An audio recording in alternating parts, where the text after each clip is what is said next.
எல்லாருக்கும் வணக்கம். இன்னைக்கு நம்ம மை பேஷன் வேர்ல்டு சேனல்ல ரொம்பவே டேஸ்டியான சூப்பரான பாவக்காய் புளி குழம்பு செய்யறதுன்னு தான் பார்க்க போறோம். ரொம்பவே சிம்பிளாகவும் நல்லா குயிக்காகவும் செய்யக்கூடிய இந்த புளி குழம்பு எப்படி பண்றதுன்னு வாங்க வீடியோக்குள்ள போய் பார்க்கலாம். கடாயில் கொஞ்சமாக எண்ணெய் சேர்த்து எண்ணெயை நல்லா கொஞ்சம் சூடு பண்ணிக்கோங்க. எண்ணெய் பார்த்தீங்கன்னா லேசாக சூடாகிட்டு இருக்குது. இப்போ இதில் ஒரு ஸ்பூன் கடுகு உளுத்தம் பருப்பு சேர்த்து நல்லா பொரிய விட்டுக்கோங்க. கடுகு எல்லாம் முழுசாக உடஞ்சிருச்சு. இப்போ இதில் 1.5 டீஸ்பூன் அளவுக்கு வெந்தயம் சேர்த்துக்கோங்க. புளி குழம்புலாம் செய்கிறீங்க அப்படின்னா வெந்தயம் சேர்த்துக்கோங்க, ஏன்னா அது வந்து உடம்புக்கு குளிர்ச்சி தரும். இப்போ இந்த வெந்தயம் கொஞ்சம் நல்லா வறுபடட்டும். இப்போ இதில் உரிச்சு வச்சுருக்க பூண்டு பல், அதாவது 10லேருந்து ஒரு 15 பல் பூண்டு வந்து தோல் உரித்து சேர்த்து ஒரு லேசாக கோல்டன் ப்ரௌனாக வரணும். அது வரைக்கும் இந்த எண்ணெயிலேயே நல்லா வறுத்துக்கோங்க பூண்டை. இப்போ வந்து நிறம் மாறிடுச்சு லேசாக. இப்போது நல்லா ஃபைனாக சாப் பண்ணி வச்சுருக்க வெங்காயம், நல்லா பெரிய சைஸ் வெங்காயமாக பார்த்து எடுத்துக்கோங்க. இந்த எண்ணெயிலே வந்து இந்த வெங்காயம் ஒரு 2 நிமிஷத்துக்கு நல்லா வதங்கணும். கோல்டன் ப்ரௌனாக கலர் மாறணுங்கிற அவசியம்லாம் கிடையாது. லேசாக வறுபட்டுச்சுனாலே போதும். நம்ம தக்காளியை சேர்த்து வதக்கிடலாம். 2 நிமிஷத்துக்கு இதை அப்படியே வதக்கியாச்சு. இப்போ நாம் இதில் 2 கொத்து கருவேப்பிலையை உருவி சேர்த்துக்கலாம். கருவேப்பிலையை சேர்த்துட்டு இதையும் நல்லா இந்த எண்ணெயிலே வதக்கிக்கோங்க.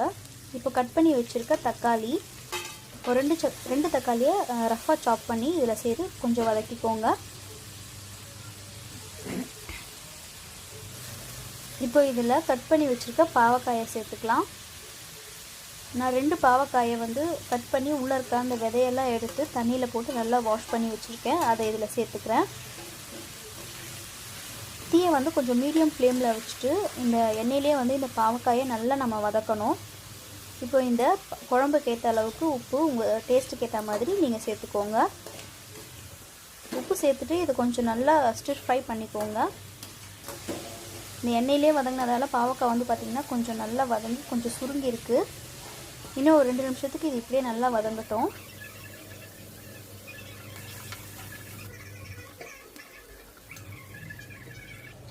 இப்போ இதில் உங்கள் காரத்துக்கு ஏற்ற மாதிரி குழம்பு பொடி சேர்த்துக்கோங்க. இந்த குழம்பு பொடியோட பச்சை வாசனை போகிற வரைக்கும் இது நல்லா இந்த பாவக்காயோட கொஞ்சம் நல்லா கோட் ஆகணும். அந்த பச்சை வாசனையும் போகணும். அது வரைக்கும் இதை நல்லா இந்த மாதிரி சாட்டே பண்ணிக்கோங்க. இப்போ நான் இங்கே வந்து ஒரு எலுமிச்சம்பழம் அளவுக்கு புளியை வந்து நல்லா கரைச்சி வச்சுருக்கேன். அதோட ஜூஸை மட்டும் இதில் ஊற்றிக்கிறேன். உங்களுக்கு எந்த அளவுக்கு குவான்டிட்டி குழம்பு வேணும்னு நினைக்கிறீங்களோ அந்த அளவுக்கு நீங்கள் தண்ணி சேர்த்து கரைச்சிக்கலாம். இந்த குழம்புக்கு நான் ஒரு எலுமிச்சம்பழம் அளவுக்கு எடுத்து அதை தண்ணி விட்டு நல்லா கலந்து அந்த ஜூஸை மட்டும் சேர்த்துருக்கேன். இது இப்படியே கொஞ்சம் நேரத்துக்கு கொதிக்கட்டும். உங்களுக்கு எந்த அளவுக்கு தண்ணி வேணுமோ அந்த தண்ணியை வந்து இதில் சேர்த்துக்கோங்க. நான் இதில் ஒரு 1/2 கப் அளவுக்கு தண்ணி சேர்த்து கொஞ்சம் நல்லா கொதிக்க வச்சிட்ருக்கேன். இது இப்படியே நல்லா கொதிச்சுதுன்னா ஓரமாக வந்து நம்ம சேர்த்த எண்ணெயெல்லாம் நல்லா பிரிஞ்சு வரும். பாவக்காய் வந்து கசப்பு தன்மை இருக்குன்றதால ஒரு சிலர் பார்த்திங்கன்னா மோரில் வந்து ஊற வச்சுட்டு அலசிட்டு அந்த கசப்பு தன்மை போனதுக்கப்புறமா சமைப்பாங்க. மோஸ்ட்லி பாவக்காய் அப்படின்னாலே கசப்பு தன்மை இருக்கணுங்க. அப்போ தான் அந்த கசப்பு தன்மை நம்ம உடம்புக்குள்ளே போனால் தான் நம்மளுக்கு ரொம்ப நல்லது. இது இப்படியே கொஞ்சம் நேரம் கொதிக்கட்டும். பார்த்திங்கன்னா நல்லா கொதிச்சிருச்சு. தீயை வந்து நல்லா சிம்மில் வச்சு கொதிக்க வச்சுட்டு நம்ம ஊற்றின எண்ணெயெல்லாம் ஓரங்களில் நல்லா பிரிஞ்சு வந்திருக்கு.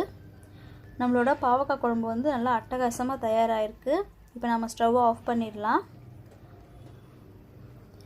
பார்த்திங்கன்னா உங்களுக்கு தெரியுதுன்னு நினைக்கிறேன். பாவக்காவும் நல்லா வெந்திருக்கு. நம்ம சேர்த்தக்கூடிய அந்த புளியும் காரமும் வந்து அந்த பாவக்காய் நல்லா ஜூஸியாக இறங்கி சூப்பராக இருக்குது.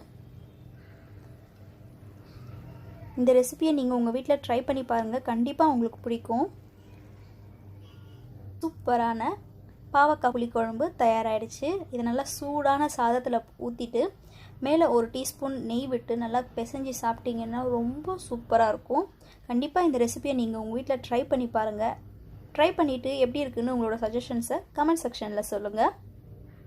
இந்த வீடியோ உங்களுக்கு பிடிச்சிருக்கு லைக் பண்ணி ஷேர் பண்ணி கமெண்ட் பண்ணுங்கள். என்னோட மை பேஷன் வேர்ல்ட் சேனலை சப்ஸ்கிரைப் பண்ணிங்கன்னா நான் போடக்கூடிய வீடியோஸ் எல்லாம் நீங்கள் உடனுக்குடனே பார்க்கலாம். அது வரைக்கும் நன்றி, வணக்கம்.